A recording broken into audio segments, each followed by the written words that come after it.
Il est possible que vous ayez le sentiment d'être dépassé et que vous vous disiez « mais je ne peux pas être un super partenaire ».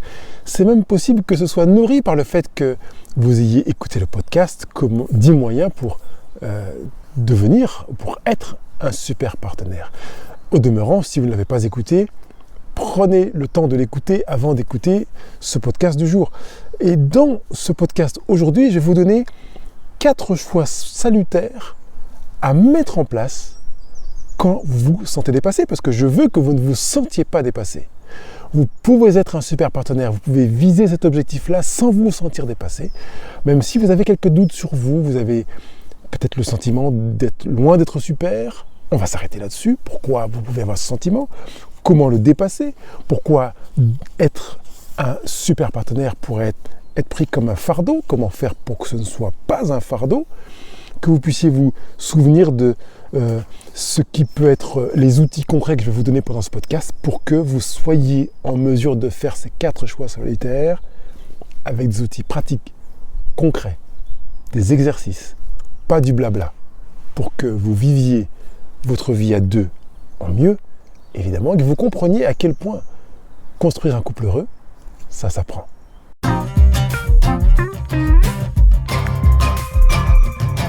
Que vous ayez écouté le podcast précédent ou pas, vous pouvez peut-être vous reposer la question de savoir en quoi est-il bénéfique d'être un super partenaire. Je ne vais pas vous lister l'entièreté des raisons pour lesquelles ça peut être bénéfique d'être un super partenaire, mais je voudrais d'abord commencer par le premier bénéfice, c'est que travailler à être un super partenaire, c'est bénéfique pour vous. C'est bénéfique pour vous parce que vous travaillez à votre image.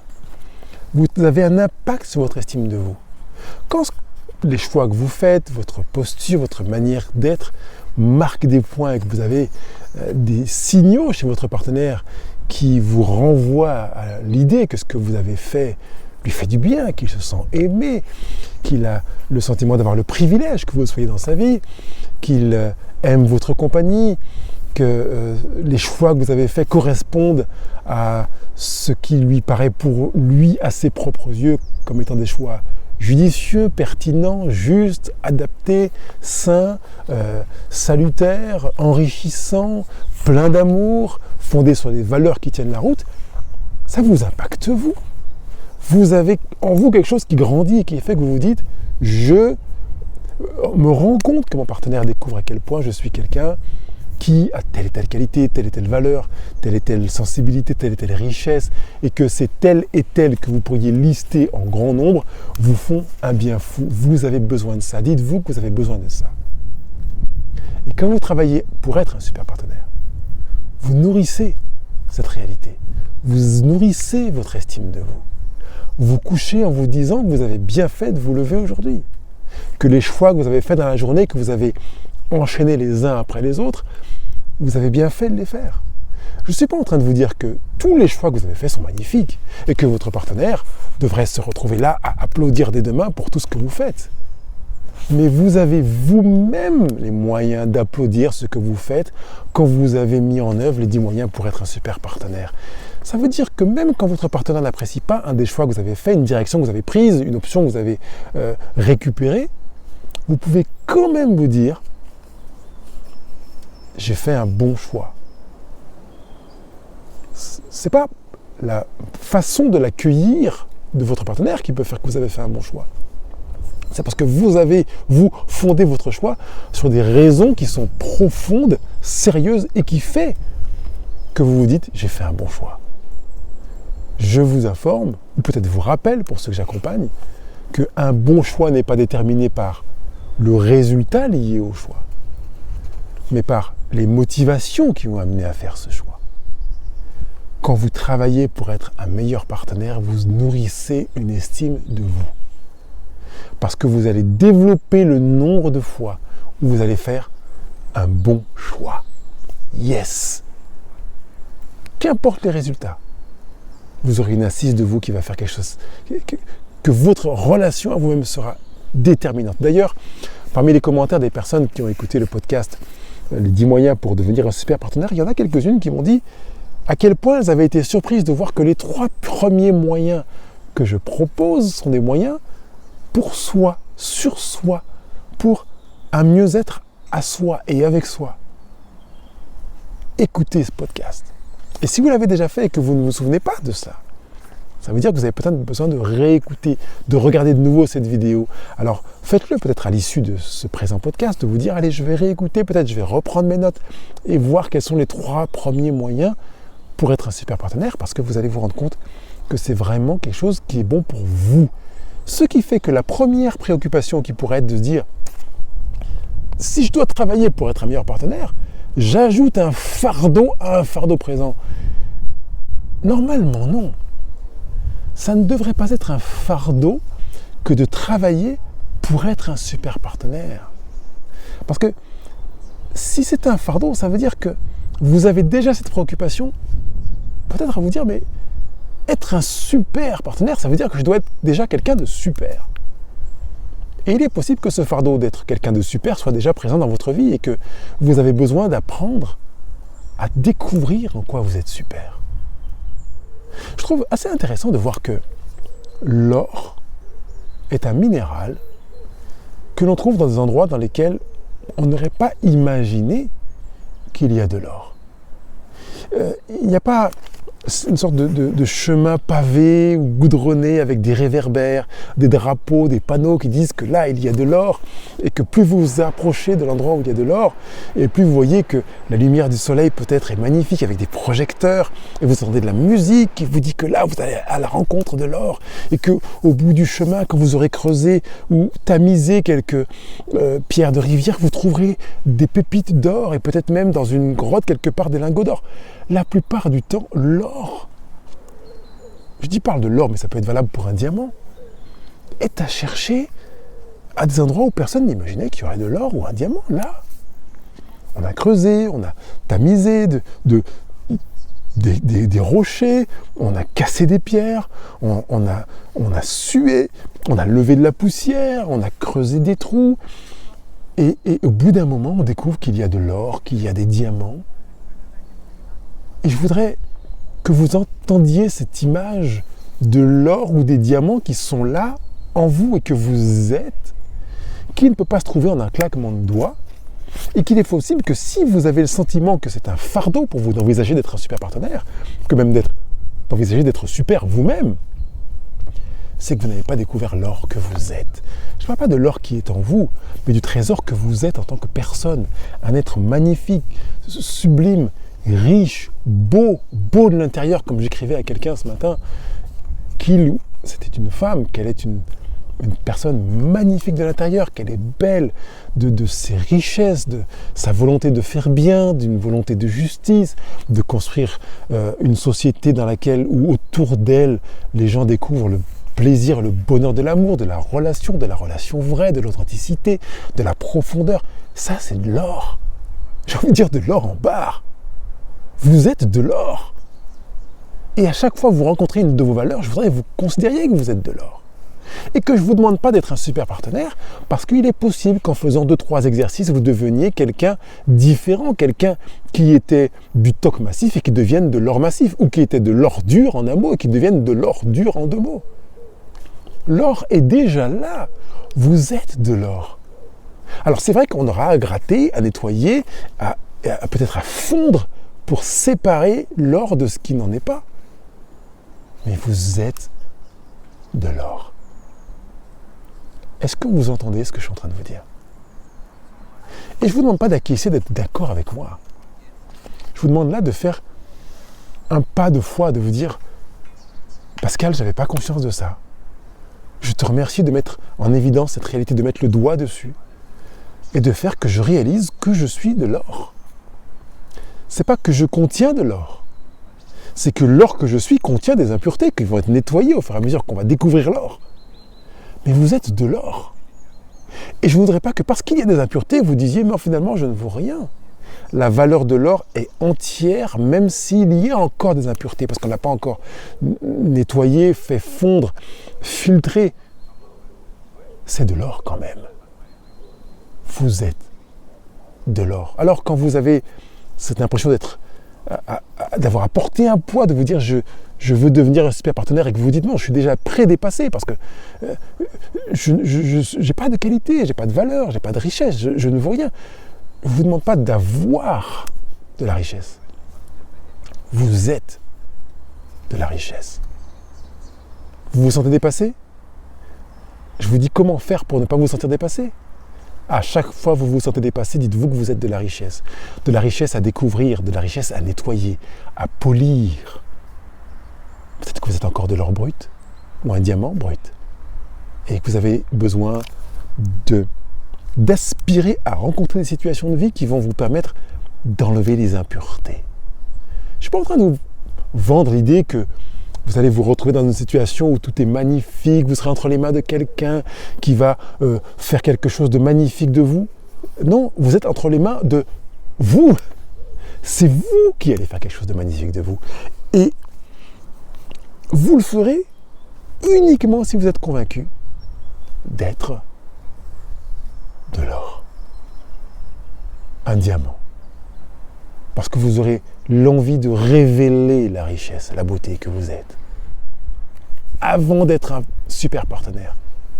De ne plus vous sentir dépassé par cette incapacité à voir la beauté et la richesse que vous êtes. J'insiste bien pour ne pas vous donner l'impression qu'il y a en vous une richesse et une beauté. Vous êtes richesse et beauté. Ne vous laissez pas dépasser par l'idée que vous n'êtes pas. Ne vous laissez pas dépasser par les autres qui pensent que vous n'êtes pas. Ne vous laissez pas dépasser par la tendance naturelle que vous pourriez avoir, qui est plutôt une habitude depuis l'enfance, à vous faire croire que vous n'êtes pas. Vous êtes de l'or. Vous êtes une perle. Vous êtes un diamant. Vous ne le savez peut-être pas encore. Peut-être que vous ne le savez que partiellement et que vous avez commencé à découvrir une partie de ce que vous êtes de magnifique. Et il vous reste à parcourir un chemin pour continuer à révéler cette beauté, votre beauté. Il est même possible par moments, comme me disent certaines personnes dans des couples, que votre partenaire voit davantage votre beauté que vous-même. Et que vous tombiez dans le piège de vous dire non mais il dit ça parce qu'il m'aime. Oh, il dit ça parce qu'il veut m'encourager, il ne veut pas me froisser. Pourquoi pensez-vous ça? Est-ce qu'il vous a dit que vous êtes une perle, que vous êtes de l'or parce que je ne veux pas que tu te décourages? Je veux que tu saches que je t'aime et que tu es quelqu'un d'exceptionnel pour que tu me crois et que tu baisses moins la tête? Que tu ne te sentes pas dépassé? Je doute vraiment que votre partenaire vous ait dit ça. S'il vous l'a dit, c'est parce qu'il le croit. S'il vous l'a dit, c'est parce qu'il le voit. Et vous savez que parfois, on n'est pas forcément le mieux placé pour se voir. Pour voir certains aspects, indéniablement, personne ne peut les voir mieux que nous. Mais la vision est plus riche quand elle est collective. Regardez-vous et voyez comment votre partenaire vous voit pour enrichir ce regard et vous donner envie de découvrir le super que vous êtes, la superbe que vous êtes, la richesse et la beauté que vous êtes. Et ce faisant, utilisez cette beauté, cette richesse pour devenir un super partenaire et faire en sorte que le sentiment d'être dépassé se retrouve sur le carpet. Je ne vous ai pas encore donné les 4 choix salutaires à faire, mais je veux déjà que vous compreniez que vous avez tout le potentiel pour mettre au tapis cette forme de mensonge, de contre-humilité, peut-être m'arrêterai-je un jour sur l'humilité, que vous n'êtes pas quelqu'un de super et que par conséquent, vous ne pouvez pas être un super partenaire. D'ailleurs, si je me réfère au rêve que vous aviez quand vous avez commencé à vous fréquenter ou à fréquenter quelqu'un, vous vous êtes dit « Je vais me mettre en couple avec quelqu'un en espérant plaire à cette personne, même si je sais que je suis minable, que je vaux rien, que j'ai rien à lui apporter et que vraiment je suis un déchet, quoi. Un cajot, pas sur le plan physique, sur le plan de l'être. Loin de là votre pensée. Il est possible que vous ayez choisi de vous mettre en couple pour essayer d'être aimé alors que vous ne vous aimez pas suffisamment. Heureusement que quelqu'un va m'aimer parce que j'arrive pas à m'aimer moi. Et j'ai besoin de puiser dans la capacité à quelqu'un à m'aimer pour essayer de respirer, de sortir quelque chose de magnifique et que je vois briller les yeux de la personne qui me regarde parce que quand je me regarde moi, j'ai pas les yeux qui brillent. Peut-être. Et peut-être que ça vient corroborer tout l'intérêt de prendre du temps pour vous explorer et vous admirer, vous observer, vous découvrir. Peut-être vous taire, vous regarder et commencer à apprécier même ce qui ne vous paraissait pas appréciable. Ce pourrait être un premier exercice de vous dire « Je n'aime pas ça en moi et mon partenaire me dit qu'il l'aime. Peut-être ai-je besoin d'apprendre à l'aimer au lieu de penser qu'il a tort. Peut-être ai-je besoin d'accepter de ne pas comprendre qu'il aime ça en moi et de le considérer comme un atout. Pas forcément un atout pour moi, mais un atout. Parce que déjà mon partenaire le voit comme un atout. Si donc je le prends comme un atout, je pourrais en faire profiter d'autres. Peut-être cette fois-ci de manière consciente et pas forcément inconsciente. Quand vous avez commencé à vous mettre en couple, vous n'avez pas eu le rêve d'être un couple gnangnan, peu ordinaire, banal, un couple bof, dans lequel on s'aime coup-ci coup-ça. Vous aviez déjà le rêve d'être dans un couple dans lequel vous seriez avec un super partenaire. Ah, peut-être pas que vous seriez vous un super partenaire, mais que le partenaire avec lequel vous seriez serait super. C'est beau, non? Vous ne pensez pas? Est-ce que ce serait beau aussi d'offrir à votre partenaire quelqu'un qui pourrait pour lui être un super partenaire, qui correspond aussi à son rêve d'être avec quelqu'un qui est formidable, qui est génial, qui ne veut pas d'un couple gnangnan, mais qui veut un couple beau, simple, vrai, profond, authentique, quelqu'un qui veut un couple qui construit, qui progresse, qui chemine, qui se dépasse, qui évolue, qui apprend. Vous aimez ça dans votre partenaire et vous comprenez pleinement pourquoi vous l'aimez. Le mettre en place chez vous peut nourrir l'idée que oui, votre partenaire va l'apprécier, bien sûr, il va aimer ça. La beauté de qui vous êtes, encore en construction, en devenir, comme cet or sur lequel je disais qu'il y avait encore des impuretés, et qui a tout intérêt à travailler sur lui-même pour se polir et se montrer comme il est, montrer qui il est.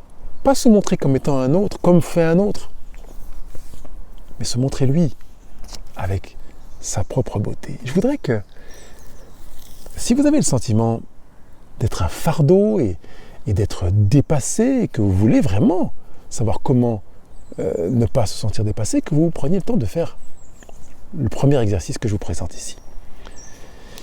C'est d'utiliser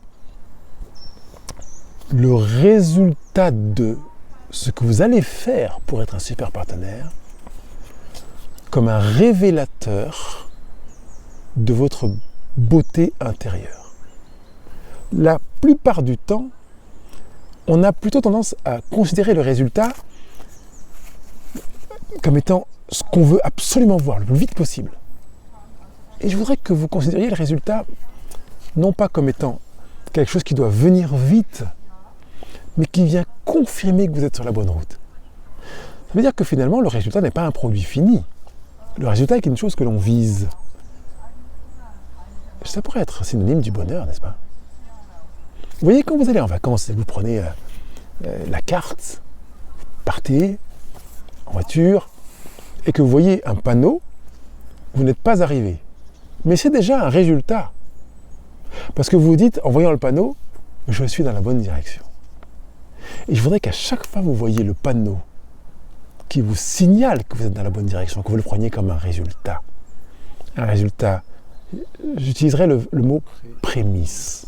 Vous voyez, c'est les premiers signes qui montrent que vous êtes dans une direction déterminée et que vous êtes dans la direction que vous voulez prendre. La bonne direction, c'est pas parce que vous êtes arrivé, c'est la direction que vous voulez prendre. Et c'est aussi intéressant d'entendre que quand vous travaillez pour être un super partenaire et que vous avez le sentiment d'être dépassé, c'est parce que parfois vous avez l'aspiration à avoir du résultat très vite, peut-être trop vite. Et comme disait ma belle-mère, quand on mange un fruit vert, c'est péché. Elle n'était pas juive. Et pourtant, c'est comme ça qu'elle le formulait. C'est un péché de manger un fruit vert. On va attendre qu'il mûrisse. On va peut-être favoriser sa maturation. On va peut-être le mettre quand c'est une banane dans un sac plastique parce qu'on sait qu'il va dégager un gaz qui va favoriser sa propre maturation. On va peut-être le poser loin d'un autre fruit quand il s'agit d'un autre fruit parce qu'on sait qu'en présence de tel fruit, on va ralentir sa maturation ou la bloquer complètement. On va la poser plutôt à l'ombre, au soleil, dehors, dedans, au frigo, pas au frigo. On va apprendre à savoir comment faire pour mûrir et du coup placer des jalons sur un parcours qui seront des étapes qui nous disent qu'on va dans la bonne direction. Vous voyez, quand on veut faire mûrir une papaye par exemple, même si j'ai la couleur d'un antillais, je ne suis pas très antillais, j'ai appris ça lors de mon voyage de noces quand je suis allé en Guadeloupe. Et que moi j'achetais des papayes, mais j'en achète très rarement, et je me disais, bon, elles sont pas bonnes, parce que j'ai vécu en métropole depuis ma naissance, à dire. Et puis, un Guadeloupéen m'a dit, tu sais, pour faire mûrir une papaye, on fait comme tu vois dans le fruitier, là. Parce que je voyais ces papayes, je dis, mais pourquoi elles sont comme ça? Puis en fait, on prend le fruit, et avec un couteau, on va légèrement l'inciser, légèrement, sans aller jusqu'à la chair. On fait tout le tour comme ça, et puis on le pose où on veut. Sur le fruitier, sur le plan de travail, que sais-je, pas au réfrigérateur. Et on peut venir jour après jour voir qu'on a pris la bonne direction. Parce qu'au bout de quelques jours, on va se rendre compte que les incisions vont commencer à s'écarter. On pourrait dire que le fruit commence à se déshydrater, il perd son eau plus vite que prévu, il se concentre en saveur et mûrit de manière plus rapide. Et quand on commence à apercevoir la chair au centre, des rainures, c'est qu'il est mûr. Je trouvais ça bon, on va essayer, quoi. Eh bien, j'ai jamais autant apprécié la papaye, même si j'en achète encore très rarement, parce que ça coûte une blinde, que depuis, j'ai découvert cette méthode. Et à chaque fois que j'achète une papaye, je mets ces signes qui font que sur mon parcours, je sais que je vais dans la bonne direction. Et que je sais à quel moment c'est mûr. Je sais comment faire pour qu'une papaye devienne une, entre guillemets, meilleure papaye. Je veux que vous sachiez de la même manière comment faire pour que quand vous faites vos choix, vous sachiez que ça va faire en sorte que vous serez un meilleur partenaire. Et qu'avant d'être un meilleur partenaire, ça va faire en sorte que vous soyez une meilleure vous. Vous voyez les signes. Et dans ce premier exercice, je voudrais que vous puissiez peut-être regarder votre vie en regardant, en observant les choix que vous avez faits qui vous ont amené à progresser et à révéler le trésor, la beauté, l'or, le diamant que vous êtes. Vous pouvez les prendre les uns après les autres sur votre cahier de vie. Et puis, sur une deuxième colonne, vous pouvez écrire les choix que vous êtes conscient qui abîment ou qui ralentissent la révélation de la beauté que vous êtes. Alors, je vais vous donner quelques exemples. Peut-être un des choix qui permet de révéler la beauté que je suis, c'est que j'ai choisi d'enlever de ma vie des choses qui m'entravent, comme la consommation de certaines drogues, le phénomène addictif de manière générale. Quand c'est addictif, que si j'en prends pas, ça va pas, je l'ai enlevé. Parce que j'ai la valeur de la liberté qui est fortement inscrite en moi. Et j'ai choisi de promouvoir tout ce qui encourage la liberté. Par conséquent, le café, le tabac, le cannabis, les jeux d'argent, dès que ça commence à être addictif. Tant que c'est pas addictif, très bien.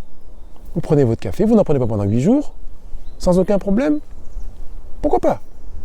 Mais si vous n'en prenez pas et que c'est difficile, je vais me sevrer de ça.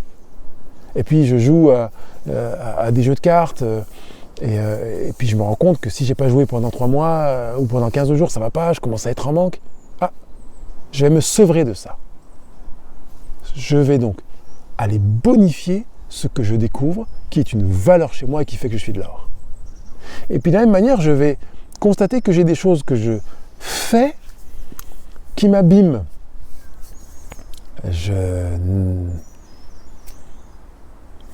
que je pourrais dire que je fais, je bois trop d'alcool. Je mens. Je ne dis pas ce que je pense. Je vais m'arrêter sur ces 3 exemples. Et peut-être le dernier. Je ne dis pas ce que je pense. Pourquoi je ne dis pas ce que je pense? Je vais l'écrire. Et je vais prendre la décision de faire des choix pour bonifier. Parce que si je pense quelque chose, c'est peut-être bon pour moi. Donc je vais peut-être me le dire à moi déjà, et peut-être l'écrire sur mon cahier de vie. Si je pense quelque chose, ça peut être bénéfique pour quelqu'un d'autre. Peut-être ai-je besoin d'apprendre à accepter que la personne n'apprécie pas que je lui dise ce que je pense. Mais ça ne veut pas dire que je dois m'exempter de le lui dire. Alors je vais le dire en étant assertif, en étant attentif à la sensibilité de la personne. Je sais que je peux blesser quelqu'un, mais je sais que je n'ai pas le pouvoir de blesser quelqu'un. Si la personne est blessée, c'est pas parce que j'ai voulu la blesser, c'est parce qu'elle l'a mal pris. J'accepte que la personne le prenne mal. Vous voyez l'exercice que l'on peut faire? Vous pouvez prendre le temps sur votre cahier de vie, après ce podcast, de réfléchir, d'écrire, pour manifester les choix que vous faites qui valorisent la beauté que vous êtes. Et faire les choix que vous n'avez pas faits. Et les actions que vous avez dans votre vie qui abîment la beauté de qui vous êtes, qui ralentit la révélation de la beauté de qui vous êtes. Et je voudrais qu'en plus, quand vous parcourez un chemin, que vous ne soyez pas en regard de résultat, à vous dire « Oh purée, j'en suis que là », ou bien « J'en suis déjà là », parce que dans les 2 cas, on est sur une évaluation. Pourquoi déjà là? Par rapport à quoi? Vous étiez censé aller moins vite? Sur quelle base étiez-vous censé aller moins vite? Ou bien « Je n'en suis que là », pourquoi? Vous avez le sentiment de ne pas être allé assez vite? Sur quelle base? Pourquoi vous deviez aller plus vite? Vous aviez rendez-vous avec quoi? Avec qui? À quelle heure? Enlevez ces 2 principes d'évaluation. Et quand vous êtes sur votre parcours, de vous dire « J'en suis là ». Il n'y a pas de déjà là ou que là. J'en suis là. Je prends conscience de là où j'en suis. Je prends conscience de qui je suis. Sans évaluation, sans jugement, toute bienveillance. J'en suis là. Quoi, t'as pas encore compris ça? Non, je ne l'ai pas compris. J'en suis, non pas encore là, ou je suis plus loin que ça. Non, j'en suis là. En étant la personne qui n'a pas compris ça, ou qui n'a pas appris ça, ou qui ne sait pas ça. Je suis de l'or. Et j'ai aussi autour de moi, en étant de l'or, des impuretés, comme je l'ai dit depuis le début de ce podcast. Et je l'accepte. On n'est pas en train de faire la course. Donc j'en suis pas déjà là ou pas encore là. J'en suis là. Dans votre évolution, prenez l'habitude de vous dire « j'en suis là ». Il y a quelques mois, j'en étais là. Aujourd'hui, j'en suis là. Et je manifeste de la gratitude d'en être là. Magnifique. Je travaille pour être un super partenaire. Et je travaille pour ne pas me sentir dépassé. Même si j'ai l'impression que c'est une montagne d'être un super partenaire. Et finalement, je m'en fiche que ce soit une montagne. Parce que je n'ai pas à remplir un programme dans un temps déterminé. J'en suis là. J'accepte d'en être là.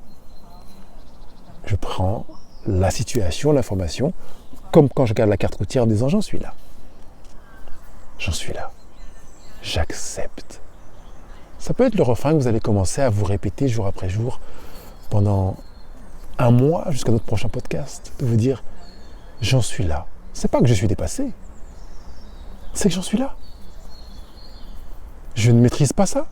Parce que j'en suis là. J'en suis pas encore là. Le jour viendra où j'en serai là.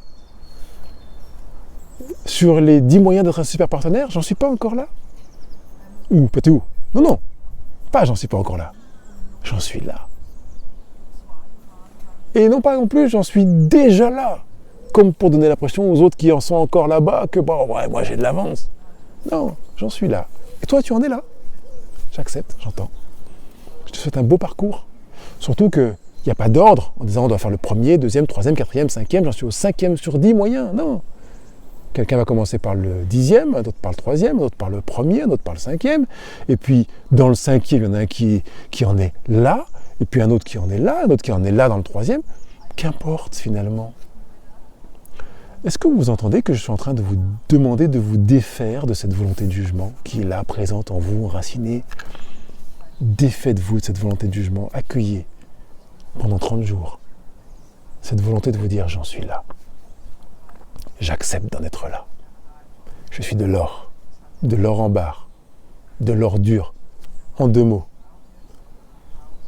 Et j'en suis là. Et je manifeste de la gratitude d'en être là. J'apprécie d'en être là. Merci à l'univers. Merci à Dieu. Merci à je ne sais pas qui. Merci à mon partenaire qui a participé au fait que j'en sois là. Ça peut aussi avoir un avantage énorme dans le regard qu'on a sur notre partenaire, quand on a l'impression d'avoir de l'avance sur lui, qu'on a compris, qu'on a changé, qu'on a travaillé, et que lui, on est encore là. Ben finalement, il en est là. Et moi, j'en suis là. Et c'est pas mieux d'en être là où je suis que d'être là où il en est. Comme c'est pas mal d'être là où il en est par rapport à là où je suis. J'en suis là. Il en est là. J'accepte qu'il en soit là. Et que j'en sois là. Ce raisonnement tient aussi la route pour nos enfants. Ouais, il a 20 ans, il en est encore là, quoi. Il n'a pas compris. Et alors, quelle est la règle? Vous avez reçu un manuel sur votre enfant qui vous dit à 19 ans, il doit avoir acquis telle et telle compétence, à 17 ans, il doit maîtriser ceci et cela, donc à 20 ans, il doit manifester la compréhension et la... Mais non, l'école nous abîme déjà avec cette manière de nous comparer, de vouloir nous mettre dans des boîtes avec des compartiments en disant qu'à tel âge on doit avoir acquis ça, à tel âge on doit avoir acquis ceci, à tel âge on doit avoir acquis cela, et qui fait qu'il y a des gens qui ont acquis ceci ou cela bien avant l'âge et qui finalement se font éjecter par le système scolaire parce qu'on les appelle des hauts potentiels et que le cadre de l'école n'a pas prévu qu'ils en soient là déjà à leur âge. Et puis il y en a d'autres qui n'en sont pas encore là. Alors on les éjecte aussi parce que c'est pas normal qu'il n'en soit que là à son âge. Vous pouvez sortir de cette approche-là et accueillir, profiter d'en être là où vous êtes, de jouir d'être là où vous êtes, de jouir d'être qui vous êtes, là où vous en êtes, sans vous comparer, sans vous comparer. D'ailleurs, la comparaison est un des moyens minables, ou putain, minant, un moyen minant qui fait qu'on se sent généralement dépassé. J'aimerais que, justement, puisqu'on parle de la comparaison, que vous envisagiez de ne vous comparer à personne d'autre que vous. Quand je vous ai dit « j'en suis là », c'est par rapport à vous. Ne vous comparez à personne d'autre que vous. C'est un des super moyens de ne pas se sentir dépassé. Si vous deviez répondre à la question « comment ne pas se sentir dépassé ?», vous pourrez dire « eh bien, en me comparant à moi ». Et si vous me dites ça, je dis « bingo, vous avez tout compris ». Ça veut dire que vous en serez là où vous en êtes par rapport à vous. Et qu'il n'y a plus cette possibilité de vous dire « j'en suis que là » ou « j'en suis déjà là », puisque vous êtes en comparaison par rapport à vous. Et vous ne pouvez pas vous reprocher à vous de ne pas savoir ce que vous ne saviez pas. Ou de n'apprendre que maintenant ce que vous ignoriez. De ne pas maîtriser ce que vous saviez sur le plan intellectuel mais pas expérientiel. Ça n'a pas de sens, ça ne tient pas la route. Donc, dites-vous, je me compare à moi. Je me compare à moi. Ça veut dire que je prends conscience qu'il n'existe aucun moyen extérieur à moi pour m'évaluer moi-même, si ce n'est ma propre progression personnelle. Comment ne pas se sentir dépassé en se comparant à soi? C'est de l'or en barre. Alors je vous ai parlé des 4 choix salutaires à faire quand on se sent limité, quand on ne veut pas se sentir dépassé. Le premier, c'est de se souvenir de la raison pour laquelle on fait les choses. Voilà pourquoi j'y vais. Pourquoi je fais ça? Dans quel but je fais ça? Et je vais nourrir ce pourquoi. J'appelle ça la quête de sens. Pourquoi j'y vais? Et je vais focaliser sur le résultat au bout du chemin, vous voyez ce que je veux dire? Et même, comme je l'ai dit tout à l'heure, sur des résultats, des mini-résultats au fil de mon parcours. Je vais mettre l'accent sur la raison d'être en priorité. Pourquoi, dans quel but? Et pas ce que je veux. C'est ce que je veux vivre. Vous voyez qu'on n'est pas en termes de résultats. On est dans une approche existentielle. Le premier choix salutaire à faire, c'est de se souvenir de la raison pour laquelle on va faire les choses. Le sens. Deuxième choix salutaire à faire, c'est de faire de son mieux. Et là, je pourrais m'appuyer sur un des 4 accords Toltec de Don Miguel Ruiz, que je vous invite à lire, dans les 4 accords Toltec. Je fais toujours de mon mieux. Mais de mon mieux par rapport à qui? Par rapport à ce que je sais, par rapport à ce que je sais faire, par rapport à moi. Uniquement par rapport à moi. Faites toujours de votre mieux par rapport à vous. Vous savez que vous êtes de l'or, que vous êtes une perle, que vous êtes un diamant. Et que vous avez un travail à faire qui consiste à révéler la beauté de cela. Quand vous faites vos choix, faites-les de manière à viser le pourquoi, une révélation de vous, en faisant de votre mieux. Ce qui est le gros avantage de faire, quand on vous fait une remarque en disant « mais là, par contre, c'est minable, t'aurais quand même pu faire mieux », vous pouvez répondre « non, là, j'ai fait de mon mieux ». Non, mais t'aurais pu aller plus vite. Plus vite que quoi? Plus vite que qui? Plus vite pourquoi? Et tu aurais pu faire mieux, on pourrait même poser la même question. Mieux que quoi? Mieux que qui? Et mieux pourquoi? Si vous avez conscience d'avoir fait de votre mieux, vous avez une paix profonde que vous semez en vous. C'est magnifique. Vous semez de la sérénité. Vous semez de l'estime de vous. Vous semez du bien-être, de l'assise, du bonheur. Troisième choix salutaire quand on se sent limité, dépassé, c'est d'apprendre à dire non. Dès que vous avez le sentiment que quelque chose n'est pas vous, ne vous correspond pas, est trop pour vous, vous savez que vous pouvez dire non. Mais dites-le avec une assurance qui fait que c'est pas parce que vous avez dit non que vous n'êtes pas de l'or. C'est pas parce que vous avez dit non que vous n'êtes pas un diamant ou une perle. Vous avez dit non justement parce que vous êtes de l'or. Et que ça vous paraît contraire au cheminement dans lequel vous vous trouvez pour révéler la beauté de qui vous êtes. C'est la raison pour laquelle vous allez dire non. Vous voyez que vous êtes en train de dire non pour de la beauté, pour du bien. C'est bon de dire non. Parce que je veux me révéler, je veux poser des limites, apprendre à me connaître, à m'aligner à qui je suis, à manifester qui je suis. Alors je vais dire non en toute sérénité. Et évidemment, le quatrième choix, c'est celui que j'ai évoqué tout à l'heure, c'est de ne jamais vous comparer. Je suis moi, dans ma peau, avec ma beauté, ma brillance, mes limites, mes carences, mes qualités, mes faiblesses, mes forces, mes richesses, mes pauvretés, mes incapacités. Et c'est beau, tout ça.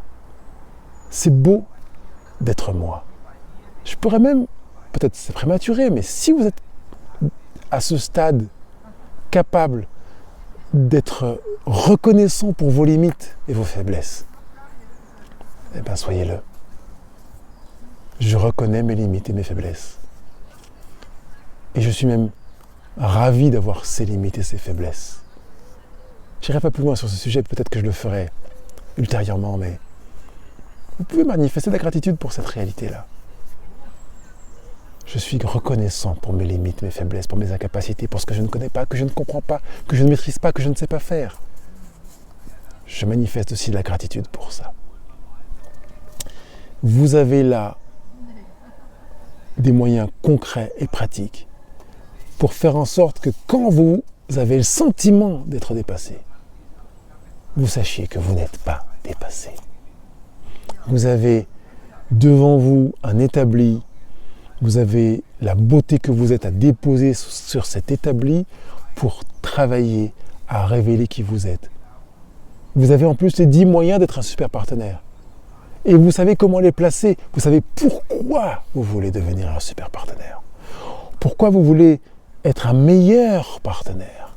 Vous savez où est-ce que vous avez déjà bien progressé dans le point 1, 5, 7, 8, 9.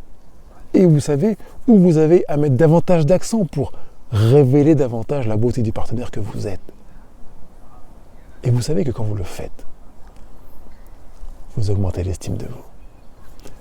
Vous augmentez votre stabilité intérieure. Vous augmentez votre capacité à vous défaire de la dépendance émotionnelle. Vous augmentez votre capacité à vous aimer et donc à mieux aimer votre partenaire. plus l'amour que vous avez pour vous est sain, plus l'amour que vous donnez à votre partenaire est sain, plus l'amour que vous donnez et que vous donnerez à vos enfants sera sain, comme l'amour que vous donnerez à ceux qui vous entourent. Je vous propose de vraiment peut-être réécouter ce podcast ou cette vidéo parce que je sais avoir posé des choses qui sont, je dirais, énormes. Des choses que vous n'avez peut-être jamais entendues ailleurs. Sans doute jamais entendues ailleurs. Et que ce n'est pas forcément à la première écoute que ça peut vraiment pénétrer en vous. Je voudrais que vous preniez des notes quand vous allez réécouter ce podcast. Je voudrais que vous puissiez pointer du doigt ce que vous avez à travailler en priorité. Et que sur votre cahier de vie, vous preniez le temps de faire les exercices que je vous ai proposés là. Et que vous ayez en ligne de mire cette vision claire que vous pouvez même écrire sur votre cahier de vie. Révéler ma beauté. Je ne parle pas de la beauté intérieure. C'est ma beauté. Ça inclut tout. Elle n'est pas qu'à l'intérieur. Ça s'entend qu'elle est cachée, qu'on ne la voit pas. Révélez votre beauté. Parce que quand votre beauté se manifeste de l'intérieur, ça se voit à l'extérieur. Ça va sur votre visage, ça va sur votre manière d'être en relation, sur votre manière de regarder les gens et les choses. C'est pas qu'une beauté intérieure. Je veux révéler ma beauté. Je veux partager ma beauté avec mon partenaire. Je veux l'offrir en cadeau à la société qui m'entoure. Et je sais que je ne me sens pas dépassé. Parce que je sais être une perle, de l'or, un diamant. J'attends vos remarques, vos questions sur le blog Couple Heureux. Vous pouvez même sur n'importe quelle application podcast que vous utilisez, aller les poser. Si vous avez besoin de cheminer, peut-être différemment, peut-être même un entretien avec moi, parce qu'il y a un point sur lequel vous vous rendez compte qu'il y avait quelques aspects plus difficiles que d'autres, je suis prêt à vous entendre. Tout ce qui pourra faire que vous puissiez révéler votre beauté, votre véritable beauté, celle que vous ignorez peut-être, ou que vous ignorez forcément, au moins partiellement. Je vous dis à bientôt, et je vous envoie plein d'amour.